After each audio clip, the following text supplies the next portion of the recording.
আবহাওয়া নিয়ে new update দিল আলিপুর আবহাওয়া দপ্তর থেকে।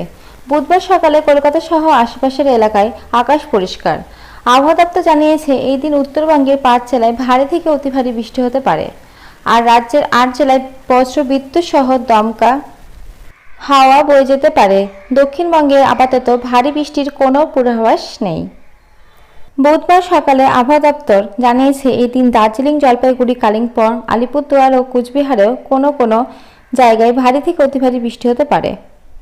এছাড়া উত্তর ও দক্ষিণ দিনাজপুর এবং মালদহ জেলার বজ্রবিদ্যুৎ সহ ঘন্টায় 30 থেকে 40 কিমি বেগে হাওয়া বয়ে যেতে পারে।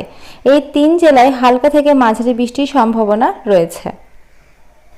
বৃহস্পতিবার দার্জিলিং, জলপাইগুড়ি, কালিম্পং, আলিপুরদুয়ার, কুচবিহার ও কোনো কোনো জায়গায় ভারী বৃষ্টির সম্ভাবনার কথা জানানো হয়েছে আবহাওয়া দপ্তরের তরফে। বুধবার দক্ষিণবঙ্গের আবহাওয়ার পূর্বাভাস অনুযায়ী এই দিন ও বৃহস্পতিবার সবকটি জেলাতেই হালকা থেকে মাঝারি বৃষ্টি হতে পারে। এই দিন উত্তর 24 পরগনা, দক্ষিণ 24 পরগনা, বীরভূম, মুর্শিদাবাদ ও নদিয়ায় কোথাও কোথাও বজ্র বিদ্যুৎ সহ ঘন্টায় 30 থেকে 40 কিমি বেগে হাওয়া বয়ে যেতে পারে। বৃহস্পতিবার আবহাওয়া পূর্বাভাসে বলা হয়েছে, সবকটি জেলাতেই বজ্র বিদ্যুৎ সহ ঘন্টায় 30 থেকে 40 কিমি বেগে হাওয়া বয়ে যেতে পারে।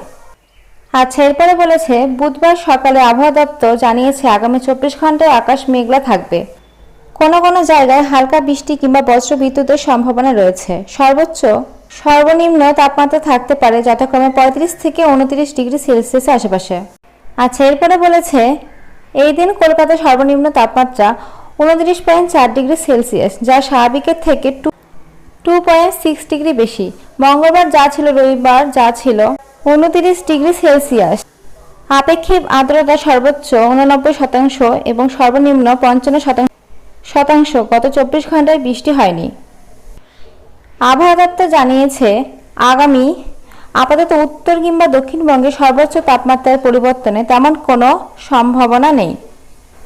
তো ফ্রেন্ডস, তোমরা দেখতেই পেলে এখন কিন্তু আবহাওয়ার পরিবর্তন হবে না। এই আপডেটটা কিন্তু দিয়েছে আলিপুর আবহাওয়া দপ্তরের তরফ থেকে। এখন কিন্তু বৃষ্টিপাত হবে। তো ফ্রেন্ডস, আজকে এই আপডেটটাই ছিল। নেক্সট কোনো আপডেট পেলে অবশ্যই ভিডিওর মাধ্যমে তোমাদের সাথে শেয়ার করব। আজকের মতো এইটুকুই। ভিডিওটা ভালো লাগলে অবশ্যই লাইক করো, আর এখন নতুন নতুন আপডেট পাওয়ার জন্য চ্যানেলটা অবশ্যই সাবস্ক্রাইব করে রাখো। Thank you.